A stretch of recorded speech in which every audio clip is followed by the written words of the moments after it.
Hi friends, today we're diving into something really special. From the moment I first saw it at Indiemania last year, Ruffy in the Riverside has given me major Banjo-Kazooie vibes. It's quirky, it's creative, and it's something I think you're going to want to keep an eye on. Thanks to developer Zocrates Labs, I've had the chance to get my hands on an early playtest of the game. So we'll be checking out exactly what this open world action platformer has to offer. You can literally swap and paste in-game textures to change the world around you, like turning ice into lava or transforming waterfalls into vines. And honestly, this is one I'm really looking forward to playing on my Nintendo Switch 2 when it launches. So, are you intrigued yet? Let's check it out together. Hello again friends, Steve here, and I just got my hands on the demo for Ruffy and the Riverside, and wow, this one took me by surprise. A fresh take on 3D platforming with an incredibly unique mechanic that feels like a blend of Super Mario 64, Banjo-Kazooie, Donkey Kong 64, a little bit of ukulele, yet it still manages to carve out its own identity. If Rare had never left Nintendo and kept evolving their platformers into 2025, Ruffy and the Riverside is exactly the kind of game I imagine they would have made. Let's dive in to my first impressions. Right off the bat, Ruffy and the Riverside hooks you with its charming world and unique premise. You play as Ruffy, the Chosen One, tasked with stopping the mischievous villain Grohl from throwing Riverside into chaos. But here's the kicker. The game lets you literally change the world around you with the power of swap. You can copy and paste textures from one object to another. As mentioned earlier, you could turn water into vines, stone into wood, or even swapping the sun for the moon. It's an incredibly fresh idea that immediately sets this game apart from traditional platformers. It reminds me of the kind of risk-taking Nintendo and Rare were known for back in the N64 days, coming up with mechanics that felt like magic yet were intuitive and fun to use. And this one? Well, it's a game changer. So, how does it play? Ruffy absolutely nails that classic 3D platforming feel. It instantly transported me back to the golden era of 3D platformers. You know, when Mario 64, Banjo, and DK64 ruled the genre. The movement is smooth. Ruffy has really cool jumping mechanics. There's even a cool hover mechanic where if you press the jump button twice, his bee companion helps him glide for a short distance, kind of giving me that, again, that Banjo-Kazooie vibe, but more refined. The standout feature, though, is the swap mechanic. Holding the RB button on a Switch Pro controller brings up a targeting reticle, allowing you to copy textures from one surface and paste them onto another using the right trigger. And it works seamlessly. Need a boat? Swap a stone texture for wood. Need to climb a wall?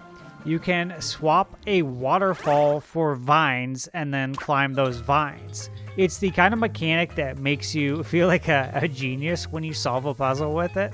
And here's a great quality of life improvement. In the demo, collecting a star sent you back to the hub world. But I want to let you guys know the developers confirmed that in the full release, you'll be able to keep exploring without interruptions. And that's a fantastic change and really aligns with how modern platformers should handle collectibles. So again, looking at games like Super Mario 64 where you'd collect the star and then you'd have to start the level all over again, you won't have to do that here. Now visually, the game is stunning. The hand-drawn animation gives it so much personality, making every movement and interaction really feel alive. The level of detail is pretty insane.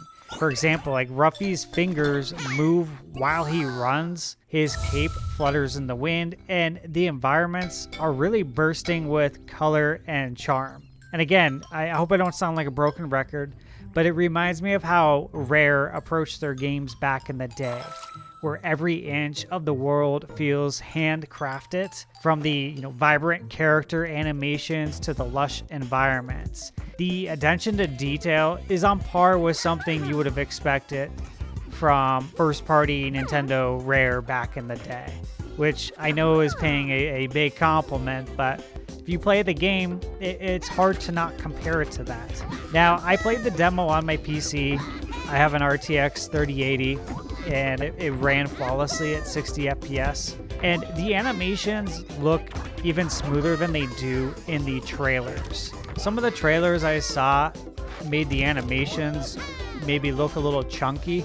And I want to let you know that that is certainly not the case. The animations are silky smooth, and this could really be one of the best looking indie platformers in years. Now to the music, and this one's hard to describe, but I loved it. It's got a distinct feel that perfectly complements the game's adventurous tone. When a game's soundtrack actively enhances the experience instead of just sitting in the background, you know you've got something special, and Ruffy and the Riverside nails that balance. It's the kind of soundtrack that instantly kind of gives me nostalgia for classic Rareware games, where the music was just as much a part of the experience as the gameplay. If the full soundtrack keeps up this level of quality, I think we're gonna have another indie hit with music that sticks with you long after you put the controller down. So, who is this game for? I'd say if you're a fan of 3D platformers, especially Super Mario 64, Banjo, DK, Ukulele, this is right up your alley.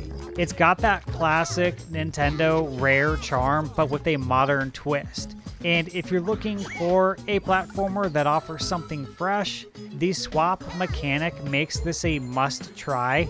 It's not just a gimmick, it actively changes the way you approach puzzles and exploration in the game. So is the game fun so far? And the answer, of course, is absolutely. The demo felt polished to the point where it could be released today. There was no performance issues, no bugs, just a rock-solid experience.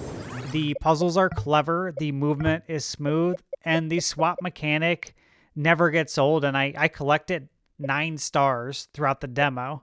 And if you're wondering what the stars are for, they act exactly as they do in Super Mario 64. For example, you have to collect 6 stars in order to be able to open this door that you need 6 stars to open, which now lets you enter a new level. So that was kind of cool to see that being brought back. If this is just a taste of what's to come, I really can't wait for the full release. Now, to give you guys my final thoughts on the overall kind of vibe and my first impressions, the game just oozes retro goodness. The developers clearly set out to create something reminiscent of classic 3D platformers, but instead of just mimicking the past, they crafted something entirely unique.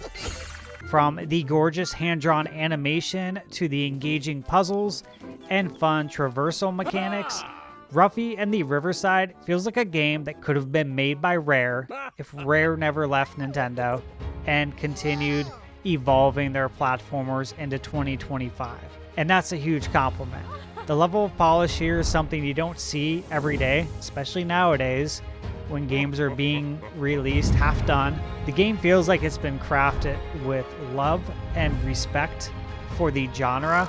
And as someone who grew up playing every 3D platformer and every 2D platformer before it that I could get my hands on, I can tell when a game is made by people who get it. And this is one of them. If you're as excited as I am to play Ruffy in the Riverside, you won't have to wait too long. The Steam demo will be available starting February 11th, so you can dive into the action yourself and experience this one-of-a-kind world. And for me, this is definitely one I'm looking forward to playing on my Nintendo Switch too. But don't worry, if you're rocking a regular Switch, there will be a version for you too. Huge thanks again to Zacrates Labs for letting me check out the demo ahead of time. So, what did you think of Ruffy in the Riverside? Are you thinking about picking it up for your Switch 1 or 2? Leave a comment down below and let me know your thoughts.